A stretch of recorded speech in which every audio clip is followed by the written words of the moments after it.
ஒரே ஒரு குற்றவாளியுடைய மனைவி மட்டும்தான் செவுத்துல சாஞ்சி நின்று அப்படியே கண் தண்ணி விட்டு நிக்கிறான். மிச்சம் 8 குடும்பத்தை சார்ந்தவன்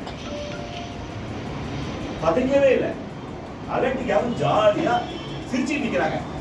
அப்படியே எங்களுக்குலாம் வயிறு வாயிலாம் விட்டது. இன்னொரு செய்திக்கு சொல்லணும்னு நம்முடைய தங்கச்சி ஜெயராஜனுடைய பொண்ணு அழுதுட்டு சொல்லுது, என் குடும்பத்துல 2 உயிர் போயிடுச்சு, என் குடும்பத்துல 2 உயிர் போயிடுச்சு, அதுக்கு படியா 9 உயிர் போகணுமா, அதுக்கு படியா 9 உயிர் போகணுமான்ட்டு அப்பனை இழந்த தம்பி இழந்த அந்த பெண்மணி நம்ம தங்கச்சி எதிரிக்கு தூண்டுதலை கொடுத்ததுக்கு அழுகுறான். நம்ம தங்கச்சி அழுகுறான். ஆனா குற்றவாளிகளுடைய பொண்டாட்டி பிள்ளைங்க ஒரு பெண் கூட ஒரு குழந்தை குட்டி கூட அழுகுல வருத்தம் இல்லை.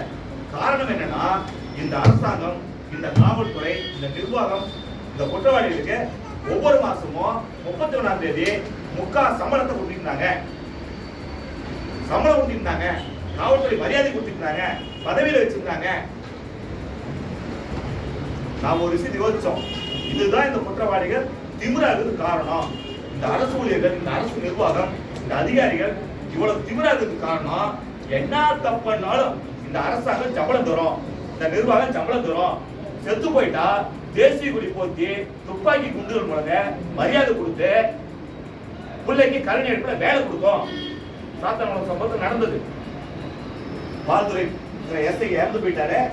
இறந்து போனதற்கு காவல்துறை 28 குண்டுகள் மூலங்க காவல்துறை மரியாதை கொடுத்து தேசிய கொடிய நம்ம உயிருக்கு மேலா மதிக்கிற தேசிய கொடிய கொலை குற்றவாளிக்கு போத்தி மரியாதை கொடுத்ததோடு இல்லாம 28வது நாள் செத்து போன 30 நாள் காரியம் கூட பண்ணலைங்க. 28வது நாள் பால்துறை பையனுக்கு அரசாங்கம் வேலை கொடுத்தாங்க. நம்ம யோசிச்சோம், காரணம் இவனுக்கு சம்பளம் தராங்க, மரியாதை தராங்க.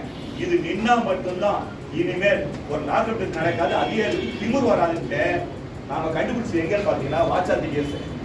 வாச்சாத்தி கேஸ் எல்லாமே பார்த்துருக்கீங்களே, படிச்சிருக்கீங்களா? 18 பெண்களை விடிய விடிய பாலியல் கொடுமைய வனத்துறை சார்ந்தவர்கள், காவல்துறை சார்ந்தவர்கள், யாருங்க, வனத்துறை, காவல்துறை, வருவாய்த்துறை 3 பேர் சேர்ந்து 3 டிபார்ட்மெண்ட் சேர்ந்து விடிய விடிய ஒரு கிராமத்தை கூத்து அடித்து நொறுக்கி 18 பெண்களை கிளவி பார்க்காம கொவரின்னு பார்க்காம 18 பெண்களை விடிய விடிய சீரழிச்சானுங்க. அவர்களுக்கு நீதிமன்றம் தண்டனை கொடுத்திருக்கின்றது. 30 வருஷமா அவங்க கோர்ட் கேஸ் நடத்திட்டு இருக்கான். இன்னைக்கு அவங்கள குற்றவாளின்னு அறிவிச்சு